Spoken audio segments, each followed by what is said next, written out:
Hello, my name is Dr. Roderick L. Roll, and today I will be talking to you about atomic interactions. Previously, you drew the planetary model of sodium. Sodium has one electron in its outermost shell.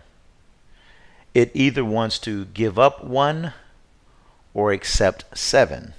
It is more likely that it will give up 1. Potential energy is the stored energy that will exist in the outer shells of these electrons. The potential energy is the available energy to do work. As you can see in this image below, the first shell has a low energy state. The second shell has a higher energy state, and the third has the highest, based on this image. The electronegativity is the tendency of the outer shell to receive electrons. Note that some electrons or some atoms have a greater electronegativity than others. So in this table, table 1.3, on the extreme right to the extreme top of this image, that atom has the greatest electronegativity.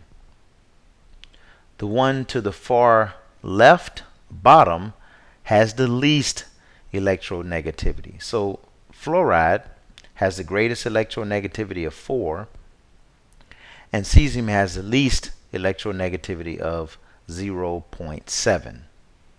So this shows you which atoms have a stronger pull for electrons to be received in their outermost shell. That pull of electrons is going to help create bonds. So these are 3 types of bonds we will talk about: ionic bond, covalent bond, and hydrogen bond. The first one we will talk about is ionic bonding. This occurs between ions. Ions are charged atoms that are the result of the gaining or the losing of electrons. If an atom gains an electron, it will be called an anion.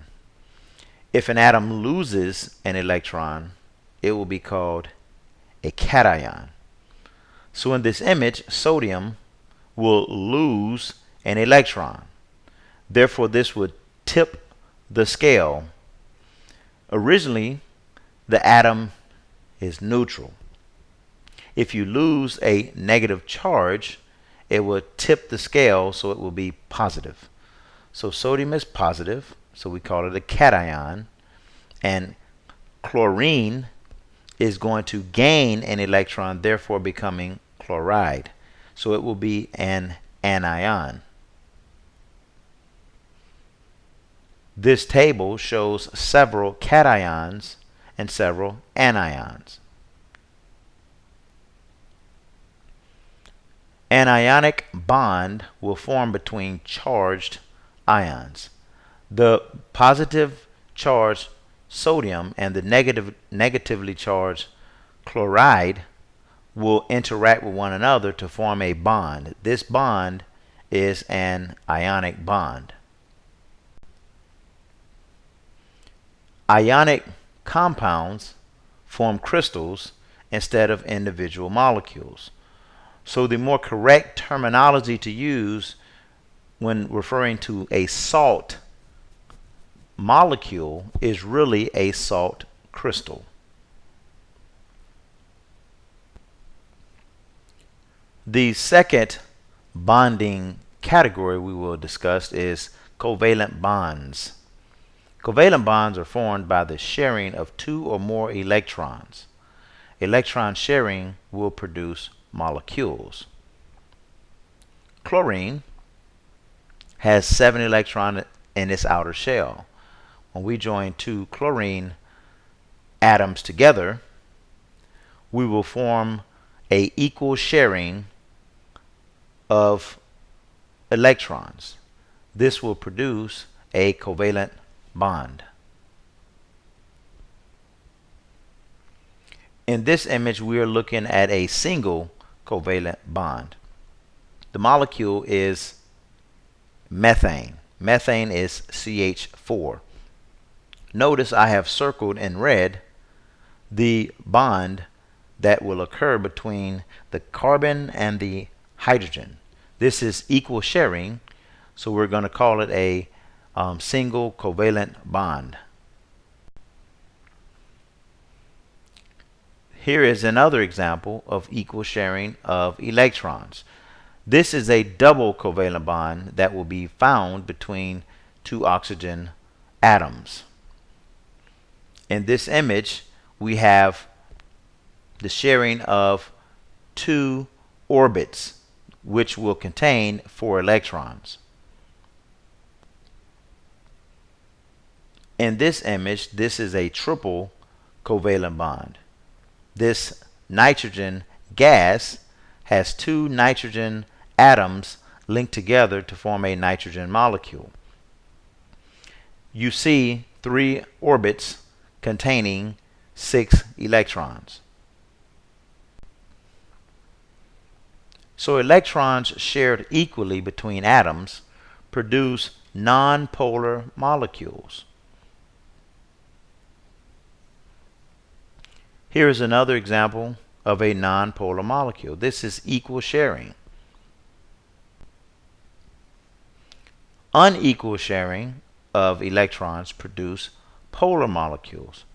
In this molecule, we have ammonia and we have hydrogen fluoride. Whenever you have unequal sharing, you will produce delta negative and delta positive charges. This is the classical example of a polar molecule. Water. Water is H2O. Notice that the oxygen is slightly negative and the 2 hydrogen are slightly positive. This makes the overall molecule of water have 2 poles, a slightly negative side and a slightly positive side. This slide compares ionic to covalent, and it breaks the covalent into polar covalent and nonpolar covalent. How do we calculate bond type? So if I gave you the molecule itself, or the formula, you would be able to calculate and figure out what is the bonding type. Is it a nonpolar covalent? Is it a polar covalent? Or is it an ionic bond? In order for you to calculate the bond type, I would have to give you this chart. This chart is the electronegativity of every atom on the periodic chart. What you would do is you would subtract one atom from the other atom and receive a number. Then you would use that number to see if it fell under the nonpolar, polar, or ionic category. Here is an example. I would like for you to calculate the difference in electronegativity of the following molecules. Determine which bond type occurs. So for example, number 1, you would have to take hydrogen and subtract it from hydrogen. And the number that you got, you would then use it, you would look for it in that chart on the previous slide.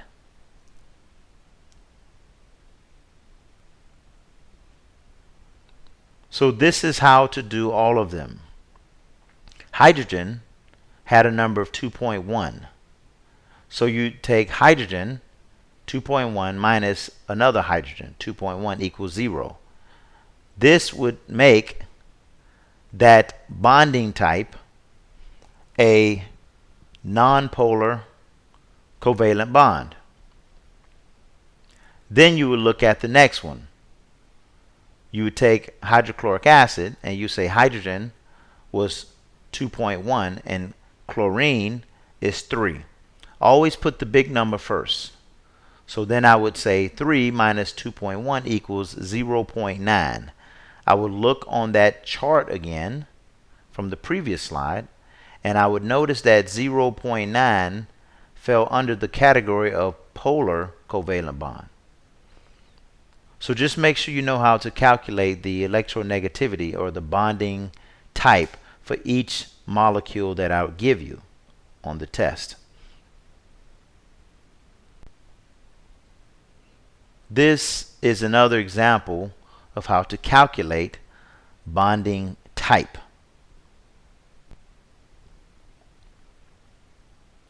The third type of bond that we will form is a hydrogen bond. So water has two poles of charge.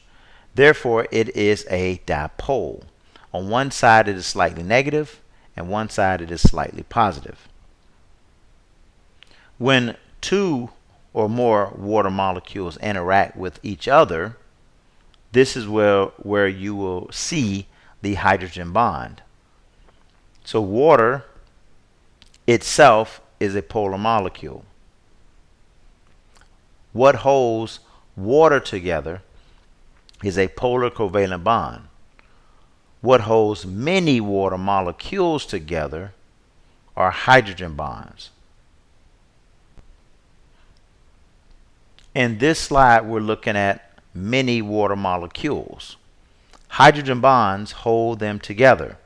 A hydrogen bond will be created between the delta negative and the delta positive charge. What holds the red circle to the blue circles will be a polar covalent bond. Hydrogen bonds are too weak to bind atoms together. It is common in dipoles such as water.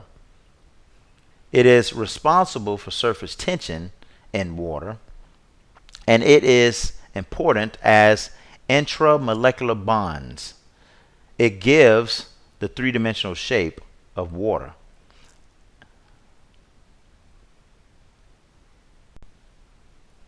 The next bond we'll look at is van der Waals interactions.